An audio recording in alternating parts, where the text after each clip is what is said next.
राजवाडी काय हो? ठीक आहात ना तुम्ही? खरं सांगायचं तर काही कळतच नाही मला.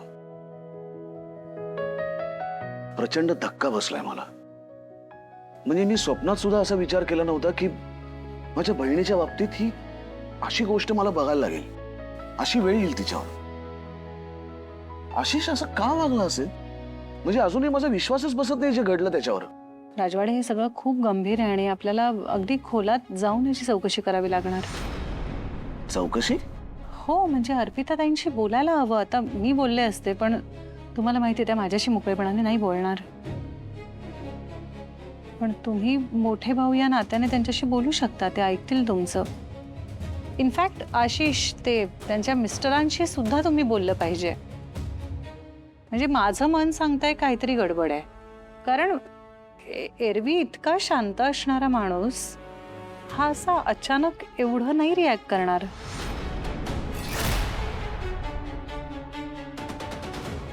खरं सांगू का स्वानंदी, माझंच चुकलं. मी बळजबरीने अर्पिताला तिच्या सासरी पाठवलं होतं. मला असं वाटलं की तेव्हा ती आडमुठेपणा करते, पण तेव्हाच मी तिच्याशी शांतपणे बोललं पाहिजे होतं. म्हणजे आता असं मला वाटतं ना की मीच तिला या त्रासामध्ये ढकललं स्वतःहून.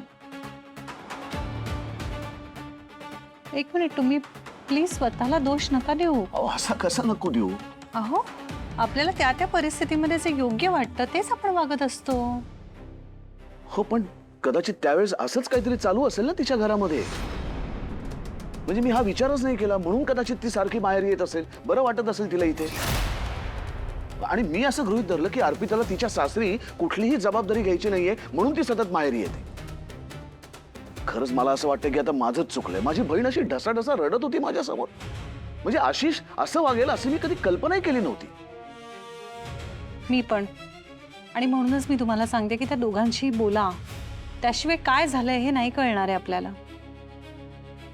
आणि माझं जर ऐकाल तर एकत्र नका बोलू. म्हणजे त्यांच्यात वाद झालाय ना आता, तर अर्पिता ताईंशी वेगळं बोला आणि आशिषना वेगळं भेटा आणि त्यांच्याशी बोला. अहो, पण आशिषशी जेव्हा भेटण्याचा बोलण्याचा विषय काढला तेव्हा अर्पिता काय म्हणाली ऐकलत ना तुम्ही? तिला हे काही नको आहे. खूप ट्रॉमामध्ये गेली आहे ती. हो, पण नाही मी बोलीन स्वानंदी, पण थोडा वेळ जाऊ दे. आत्ता ना ती खूप नाजूक मनस्थितीत आहे. आत्ता तिच्याशी बोलण्यात काहीच अर्थ नाही. उलट आत्ता जर मी बोललो ना तर त्याचा तिला खूप त्रास होईल. त्यापेक्षा जरा तिला सावरू दे, शांत होऊ दे. बाकी सगळं आपोआप ठीक होईल. आलो मी.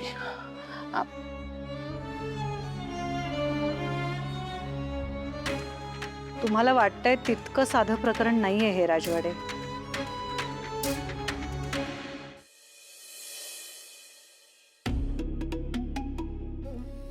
अर्पिता ताई, ऐका ना, मला ना रील शूट करायचं आहे. तर तुम्ही ना असं असं पकडून थांबाल, मग मी रील शूट करते. मी काय तुझी नोकर आहे का? नाही, तसं नाही. पण मी रील कशी शूट करू ना? माझं ते ट्रायपॉड होतं ना, ते पण जरा ब्रेक झालंय, तर मग मला करता येत नाहीये. मला अर्जंट एक रील पोस्ट करायची आहे. अगं त्यात काय आहे एवढं? मोबाईल असा कुठेतरी लावून ठेवायचा आणि करायचं शूट. हां, ॲक्च्युली असं कॉमन मॅन सारखं करू शकतो शूट. हां, थँक्यू. तसं स्मार्ट. बरं झालं तुम्ही परत आलात. सुश, हां, तुला सांगू, तू माझा डान्स बघशील ना तर वेडीच होशील. मग करा ना. वेडी? नाही, डान्स करा माझ्यासोबत. कुठला रील करतेस? एकदम ट्रेंडिंग सॉन्ग आहे, तेलुगू सॉन्ग आहे, तेलुगू. हां, तुम्ही कराल का माझ्यासोबत? आपण ना मोमेंट ब्लॉगला नंतर दाखवूया. चला ना मग हॉलमध्ये रील शूट करूया आपण दोघी. हां,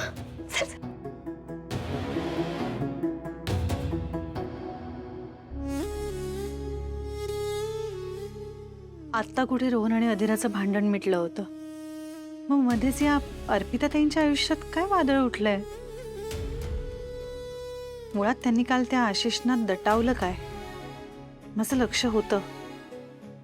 म्हणजे असतील त्यांच्यात भांडणं, पण त्यात त्या छोट्याशा बाळाची काय चूक आहे? त्याच्यासाठी तरी दोघांनी एकत्र असायला हवं ना. 1 1 2 3 4 डन.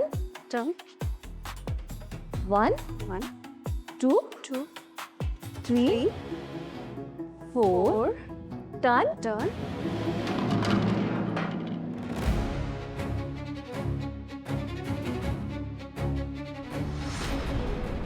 मूर्ख कुठली दिसत नाही का ग तुला बघून चालता येत नाही डोळ्यानं पट्टी बांधली आहेस का ओ नो मस्त रील करत होते मी पण आता सगळं खराब झालं परत करावं लागेल रील अहो मॅडम पण मी इथून बाजूने जात होते उलट उत्तर देतेस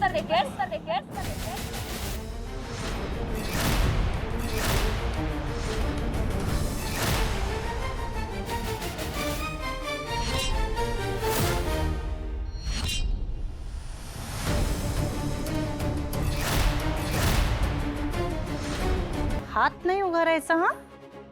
राजवाड्यांनी सांगितलेलं आठवत आहे ना? मग ही मूर्ख बाई आमच्यामध्ये का आली बघते कुठे चालते कुठे ती तिचं काम करत होती. तिने मुद्दाम धक्का नाही दिला येऊन. माणूस आहे ना, असं होऊ शकतं.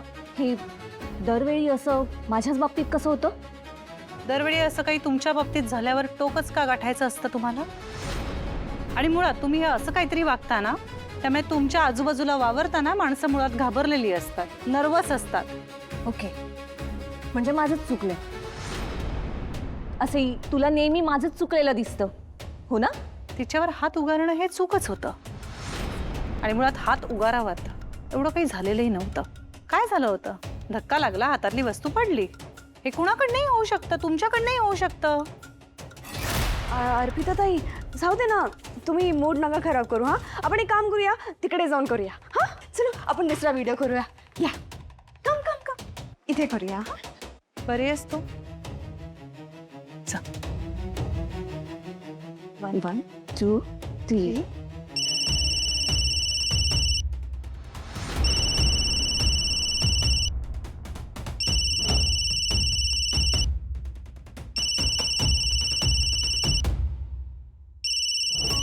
आता आपण प्रॉपर करू प्रॉपर फोन येतोय तुम्हाला.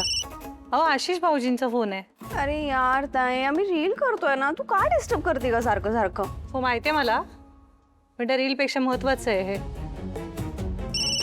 आशिष भाऊजींचा फोन आहे ना? नंतर करते दुसऱ्यांदा आलाय फोन.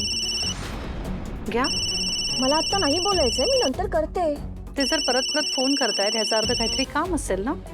तुला काय करायचंय मी आणि माझा नवरा बघून घेऊ तुझा काय संबंध हे बघ मला नाही उचलायचंय त्यांचा फोन मला खूप राग आलाय त्यांचा ज्या पद्धतीने त्यांनी मला इथे आणून सोडलंय ना मला त्यांचा आवाजही ऐकायची इच्छा नाहीये कदाचित त्यांना पश्चाताप झाला असेल म्हणून त्यांनी फोन केला असेल.